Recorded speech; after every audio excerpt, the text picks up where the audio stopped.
Okay, Mr. Brushes. Brushes. It's a Hungarianized Hobbit name. And what makes you, how do you know you're a Hobbit? Or a half-Hobbit, is that it? Yeah, I'm half Hobbit and half English, half Irish. On my mother's side, I'm English and Irish, and my father's side, I'm Hungarian Hobbit. It's kind of an interesting story about the Hungarian Hobbit. Most Hungarians are actually Hobbits. The language itself in Hungary is not traceable to any surrounding areas. Many people have conjectured that they just came out of nowhere. But in point of fact, they did come from someplace on Earth, Middle Earth. The movie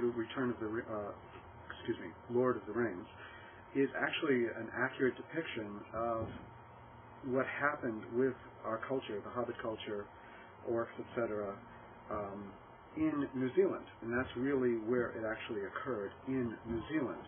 Now, if you could bring the camera around here, I can show you. Okay. Where I can trace my ancestors back to is the mountain range around Isengard. My ancestors were originally taken in by Ulfar and Dagna Thorin. They were dwarves and lived in the inside of the mountains. Now, what happened was that this was many hundreds of years ago. This was actually a map taken from the Lord of the Rings movie, and it's actually accurate. Many people don't know that. They think this is just made up, but this is accurate. This is from New Zealand, and it is Middle Earth. Now, if you come over here to take a look at the world map, come up here, you'll see here's New Zealand, and up here is Hungary. Now, see this green line right here? It's absolutely amazing, but it's true. There is actually a very, very straight line that I've outlined in green that you can see between New Zealand and Hungary. See how straight that is? I'm holding a metal ruler to indicate just how straight this line is. It's just a perfect line. What happened is that we came from Middle Earth in New Zealand and came up under Middle Earth into Hungary. That's where all of the Hungarians came from, is Middle Earth down in New Zealand. So, Mr.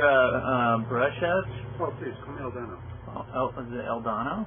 Eldano. Oh, well, Eldano. So, being a Hobbit, well... Half Hobbit. Or half Hobbit. Do you have any distinguishing features that Hobbits have that you still have, or?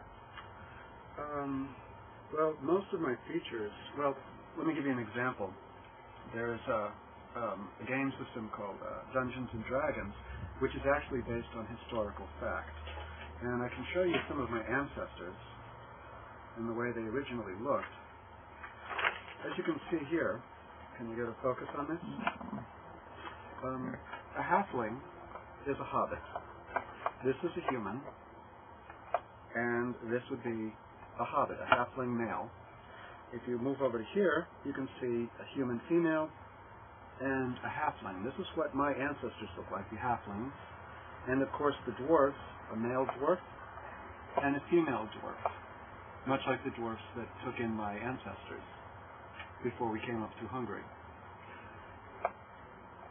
The height is obviously not something I've retained. When we moved into Hungary, we took on more of a European diet, and that had a lot to do with it. Not so much the 6 meals of cake every day.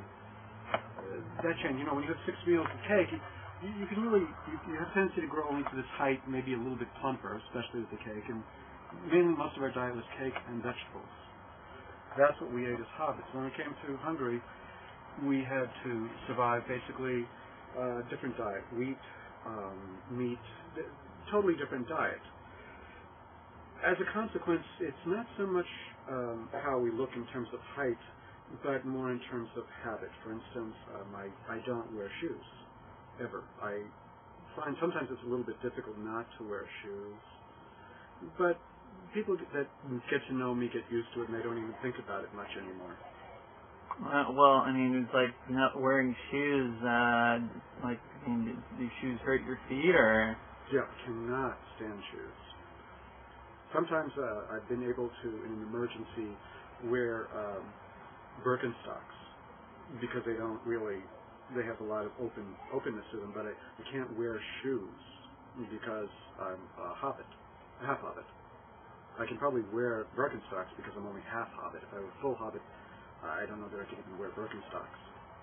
So Eldano, since you're a Hobbit, I guess you sort of hung around like elves or something, is that? Oh yeah, I know a lot of elves.